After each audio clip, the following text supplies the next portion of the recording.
So there are tensions between people in the Balkans, tension and anger and animosity between Serbs and Albanians, between Serbs and Bosnians. And none of this is news because it is the Balkans.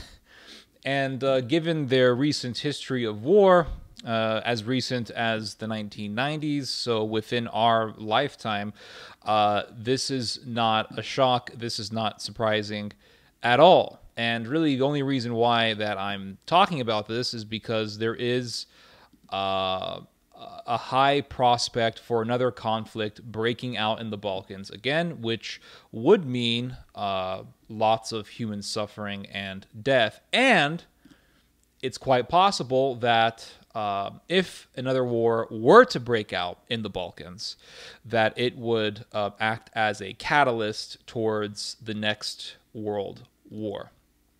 And the reason why I say this is because prior to the breakout of the First World War, there was a lot of violence in the Balkans. The Bulgarians believed that Macedonia belonged to them, for example. And right now, there are tensions between Bulgaria and North Macedonia, because you cannot say Macedonia because real Macedonia is in northern Greece. Northern Greece, because Alexander the Great was really, really Greek from real Macedonia, not fake Macedonia created by Great Britain, whatever. And the Bulgarians today will say, oh, those people in North Macedonia, they're actually Bulgarians, and their language is basically another dialect of Bulgarian, and all of their national heroes are Bulgarian. So basically, Bulgaria is telling North Macedonia, you really don't deserve to exist. You should be a part of Bulgaria. And there was also a Balkan War. There was the Second Balkan War, not too long before the breakout of the First World War. And in that conflict, you had Serbs fighting Bulgarians over Macedonia. So all of the tensions that are happening right now in the Balkans, I think we should be paying attention to, given how much history there is in that area of war, and how important that area is geopolitically. Turkey has its eyes on the Balkans. Turkey has had its eyes on the Balkans for centuries, going all the way back to the Ottoman Empire. And Turkey sides with North Macedonia against Greece for obvious reasons, because Greece is the main enemy of Turkey, or one of the big main enemies of Turkey. I think, yeah.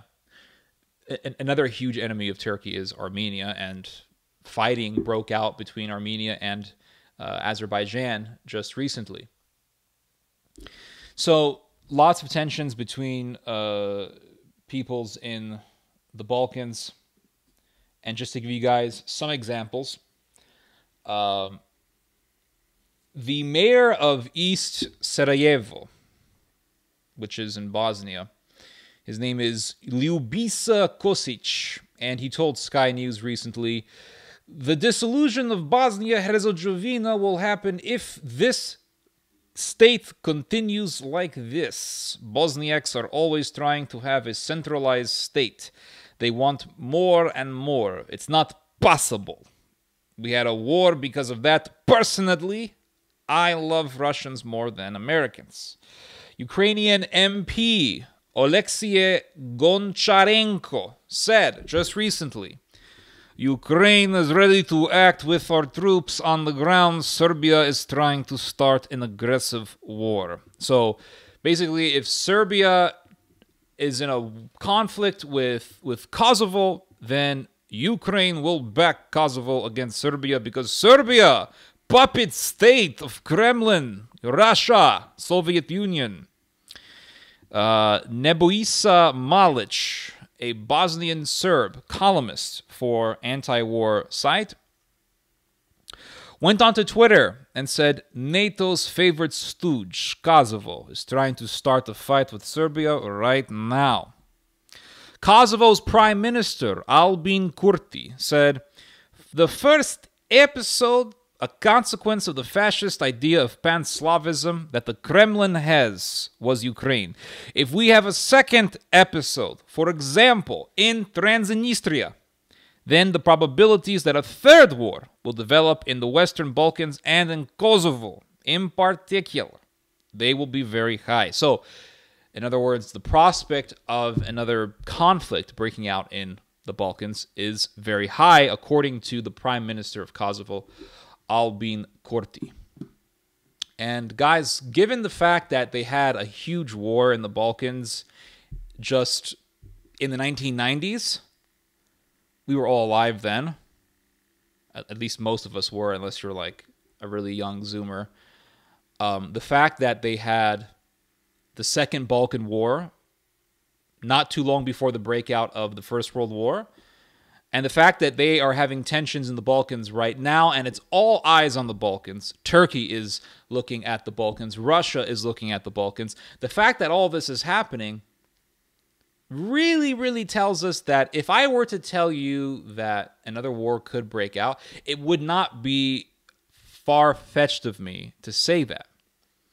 It would not be adventuresome to even go so far as to say that if another war were to break out in the Balkans, that it would act as a catalyst towards another global conflict. Because if you were to have another war in the Balkans, more than likely, not more than likely, 100% Turkey would get involved eventually, because Turkey wants to revive its old empire, and part of the Ottoman Empire was the Balkans.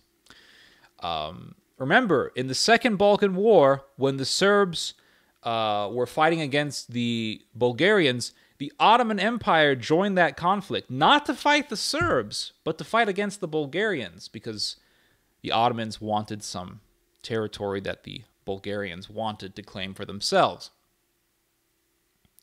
I think that was Adrianople, if I'm not mistaken. So,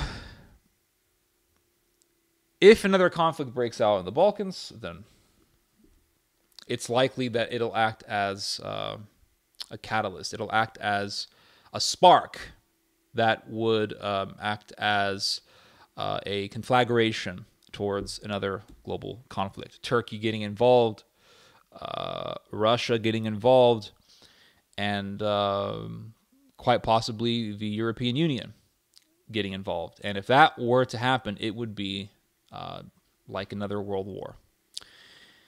Anyway, you guys just heard some theology. God bless.